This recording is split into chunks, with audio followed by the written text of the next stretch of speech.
I would like to begin today with a story that goes way back to 2003 and is set in Dhanbad, a city in eastern India. Sonali Mukherjee was fast asleep on the terrace of her house when three young men whose sexual advances she had spurned threw acid on her. The corrosive acid left her body completely lacerated. Her scalp, eyes, nose, neck, shoulder, and breast were burnt. She continued to bleed for 3 months after. A sunken blob was left in place of her eyes, ears, and nose. Her neck was joined to her shoulders, and her cornea had deep burns. In the ensuing days of the treatment, she lost more than 25 kgs of weight and could not see, speak, hear, walk, or even blink. She was 17 at that time. I met her 10 years later, and in the interim, she had gone through 27 reconstructive surgeries. At some point during the ordeal, she even filed a petition for mercy killing, which got rejected. But she continued her long, tiring battle against deformities, disfigurement, and an apathetic judicial system, stigma, and excruciating physical pain. And she fought really hard. She went on to participate in a popular game show, Kaun Banega Crorepati, won 25 lakhs, and that helped her fund some of her operations. When she narrated her story to me and posed for photographs, I was numb with shock and grief, and my eyes welled up. Though she couldn't see, she sensed my tears, wiped them off, and said, "It's okay, Didi. I'll be fine. Don't cry." And she is fine. She now works as a clerk in the government welfare department. She's got married. She has a beautiful baby girl. So here was this young woman who had gone through a grave struggle, was possibly posing for photographs for the umpteenth time, yet was humane enough to make sure that the journalist that she was narrating the story to was fine. I walked out of her house that day, extremely inspired and humbled by her courage and compassion, and stronger in my resolve to narrate such stories of enduring human spirit. I would like to retrace a bit and talk about how my journey as a photojournalist fueled personal and social change. By 2008, I had studied to be a psychologist. I had an MBA, I was working in the corporate world for a few years, and truth to be told, slightly disillusioned. I took a break, explored a few options, and picked up a job that involved living out of the suitcase. The next year or so, I traveled close to 270 days, visiting 19 states in India, working with various educational institutions on the ground. I often traveled solo with a pocket camera for company. And that's how travel photography began as a hobby. And at that time, it was all about beautiful sunrises by mountain peaks, sunsets by the ocean, or chasing the monsoons across the country. It was at that time I chanced upon a story about a festival for transgender people in Kuvagam, a small village in Tamil Nadu. I read that the transgender community comes together annually to perform a symbolic wedding to Lord Aravan, the temple deity, on one day and get widowed the very next. I was intrigued. I decided to document it. And that led me to my first prominent essay in the human rights space about this festival, the ritualistic wedding, the widowhood mourning, and the beauty contest, and how all of this was really a plea by the community for their right to equality, respect, and inclusivity.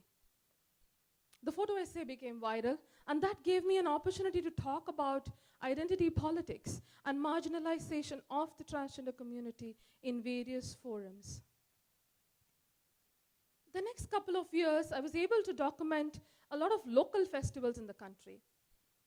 And in hindsight, I think it was a great way to initiate conversations around the diversity of India's pluralist cultures and subcultures. So be it the widowhood mourning in Kuwagam, the solemn yet high-spirited mourning procession in Muharram, the fanatic devotion of men who transformed to become goddesses Kali in Kulasai, the cathartic expression of emotions in Bharani, the mad frenzy of crowds in the world's largest gathering ever in Kumbh Mela, the taming of bulls in Jallikattu, or the heart-wrenching wails of Kashmiri women during Eid. I think all of these festivals are so multi-layered in their histories and narratives. And what began as a documentation from a socio-anthropological perspective then led me to look at how gender plays out in them. And thus, gender equity became a recurring theme in my work. Over the next few years, I started building a body of work that focuses on human rights violations and environment sustainability issues in the country. So be it my photo documentaries about dangerous jobs in the country, or violence against men, women, children, and the LGBTQIA community, the attempt has been to leverage the power of visual storytelling to influence the collective consciousness of masses and channelize it to collective action. The personal journey for me, therefore, had been from a place of discomfort with status quo, to exploring photography as an art form, to then leveraging photojournalism for activism and social change. And that brings me to 3 stories of social change that I want to share with you today. The journey from subversion to empathy. Simmi DeCosta is a 62-year-old heterosexual man settled in a comfortable job in Delhi, lives a calm life with his wife and kids. If you ever met him at home, he would come across as an honest, traditional, dutiful man who would never risk breaking gendered social norms.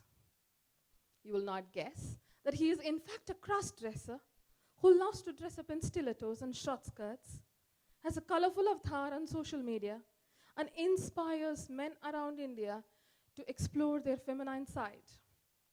When I met Simmi and his friends in Chamaya Vilakku, a festival in Kerala, and Ganga Jatre, a festival in Andhra Pradesh, I could really fathom what cross-dressing is. Now, Simmi has been living a dual life of sorts because he cannot explain to his wife what cross-dressing means to him, because she, like many others, believe it's a sexual fetish or a homosexual behavior or a sexual dysfunction that arises out of deviant sexuality and needs to be treated or cured. He could not explain that cross-dressing is not synonymous just to gender identity and arises from a variety of psychological needs, ranging from curiosity, experimentation, sexual stimulation, and sometimes just a desire to break norms. So I went from being curious and judgmental to sensitive and appreciative. From being an armchair philosopher to being a passionate activist. So the first time I shot at Kuwagam, for instance, my idea of gender dysphoria was minimal.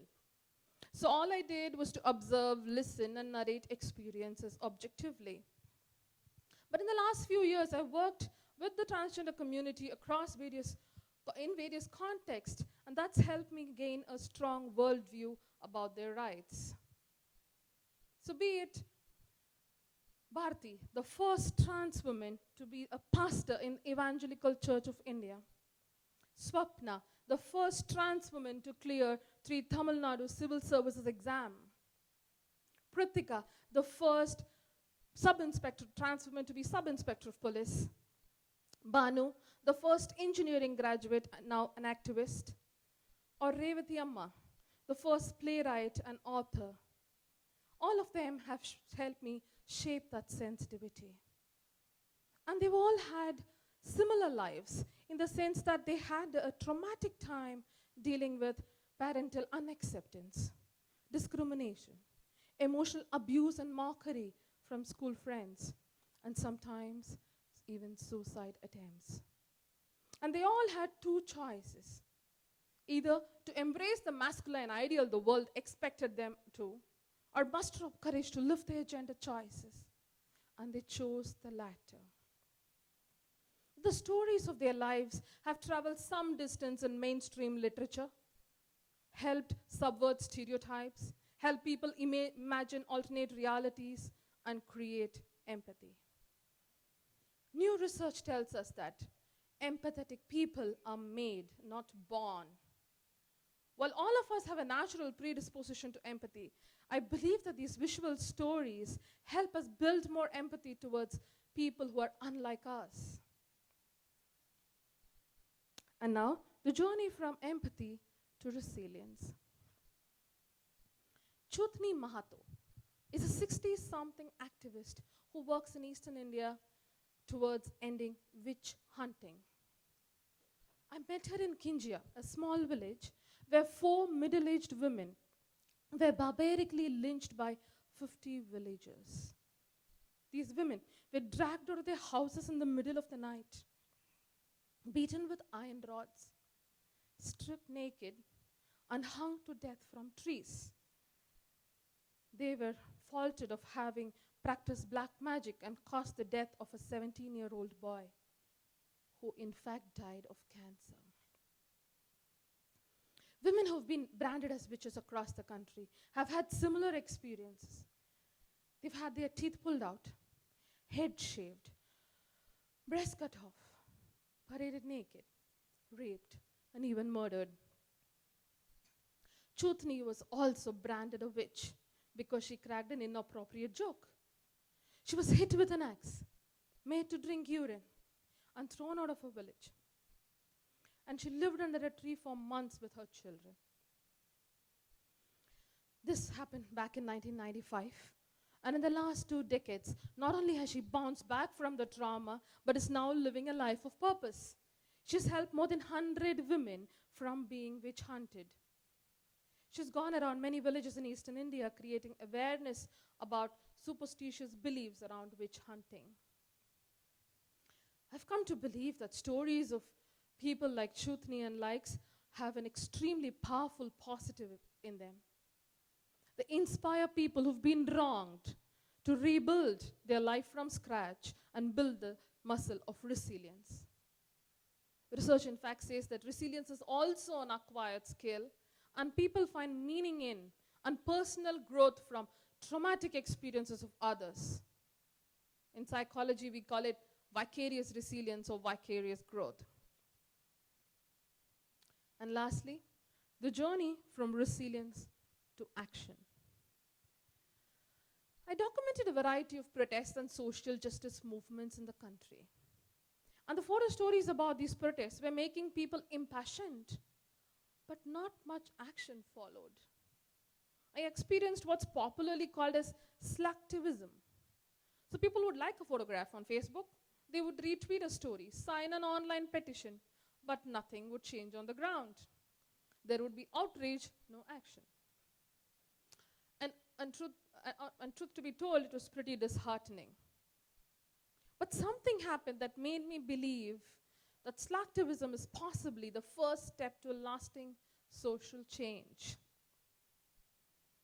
You see here pictures of women from villages in Karnataka who were dedicated to goddesses Yellamma, as is customary in the Devdasi practice. Post the marriage, they are initiated to become godly sex workers of sorts. And though outlawed in 1988, this practice still continues in a clandestine fashion. Pavitrama was 8 when she was dedicated to her local goddesses. She refused to comply for her first night with her uncle, and her genitalia was mutilated. A lifetime of violation, emotional abuse, and discrimination began. She's now 40 and afflicted with AIDS. Yet, her daughters too were dedicated to goddesses Yellamma. My photo essay about the current day Devdasi system, the oppression, the discrimination, the caste violence, evoked a lot of interest. The Karnataka Human Rights Commission got in touch with me, initiated an investigation into the practice, and eventually offered the first government job ever in that village to Durganna, the son of a Devdasi woman. And a series of changes began. Some of the women started getting government-sanctioned small business loans, few others jobs in other villages. Durganna, in fact, in the last few years, his salary has doubled. He's got married and has bought a house for himself. I vividly remember speaking to him the first day of his job. He was overjoyed. He broke down and he said, I'll make sure that nobody in my family ever becomes Devdasi.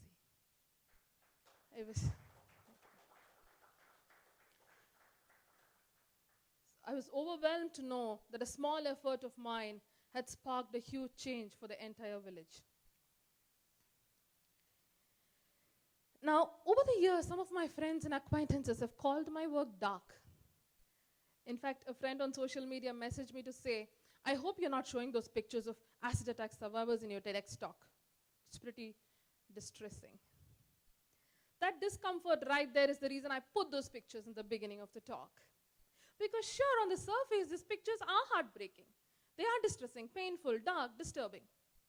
But scratch that surface, I think these pictures speak of immense courage, resilience, fearlessness, grit, and true beauty. These pictures speak of people who've refused to sit by the sidelines and screamed out aloud to demand for what they rightfully deserve. And so I believe that stories of people like Sonali, Swapna, Banu, Simmi need to be told and retold. Their stories of survival, restoration, and recovery amidst disaster and trauma is popularly called as restorative narratives in the journalistic field.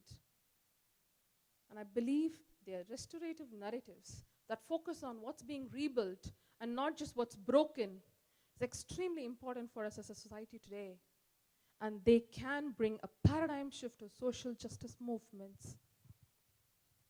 Friends, I encourage all of you to listen to and share more of these stories of hope, persistence, rebellion, resistance in the face of adversity. And I'm sure you will provoke thought and insight. You will inspire empathy and forge a deep sense of human connection. Thank you.